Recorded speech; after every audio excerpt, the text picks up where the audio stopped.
pwy fydd yn mynd â gwobr gynta yma yn y prif gylch yn 2024. Owen Griffiths a finne wedi bod yn mwynhau cystadleuaeth yr Ailhyfforddi Ceffylau Rasio, a wy'n credu bod na benderfyniad.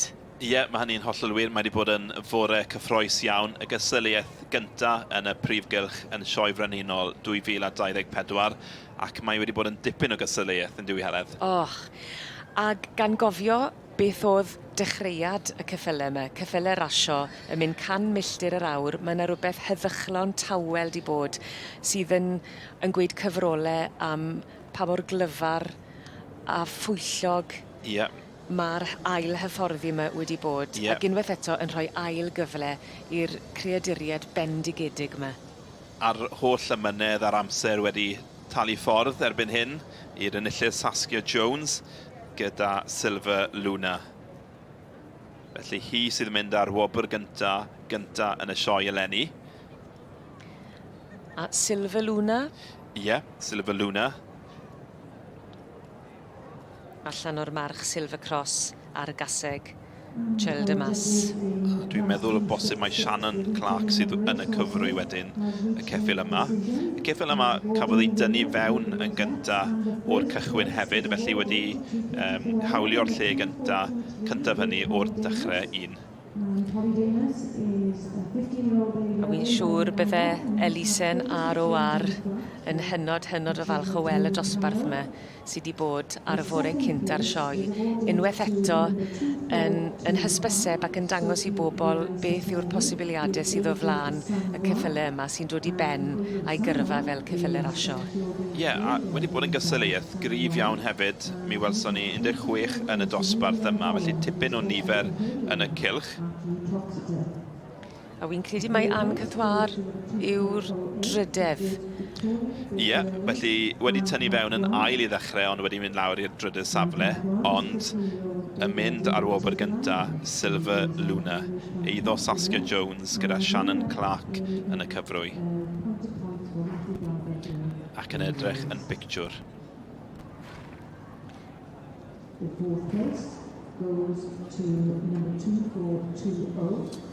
This is Lucky Ace Paris, as I see it. He's a 12-year-old win by King's Theatre, winner of British Point to Point with Ed Walker, and has had 14 runs and the rules for high throwing.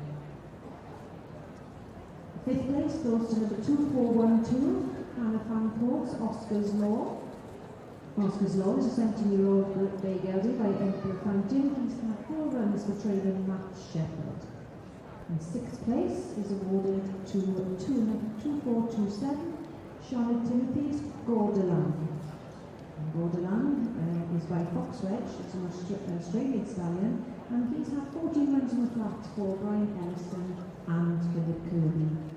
We'd also like to thank our kind sponsors of this class here today, the legacy of the late Mrs. Maya Jones Griffiths in memory of her late husband, Mr. Norman Griffiths.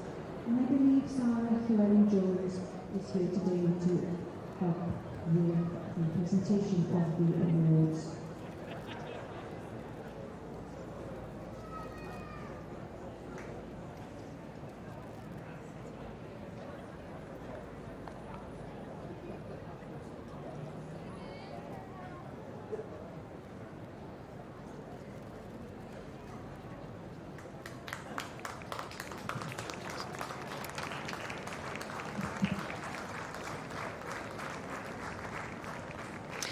Na ni, mae'r carnau yn codi'n uchel a Polydemos yw enillydd cynta yma yn y prif gylch yn 2024. Llongyfarchedau gwresog ac yn ennill ac yn dod i'r brig gyda'r Ailhyfforddi y Ceffylau Rasio.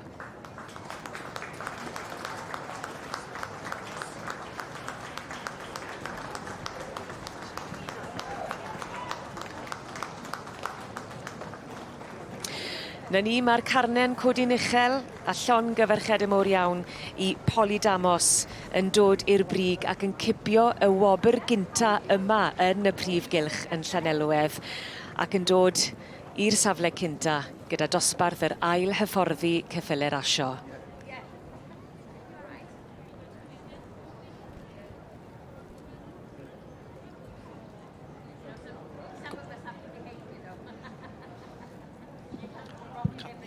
fi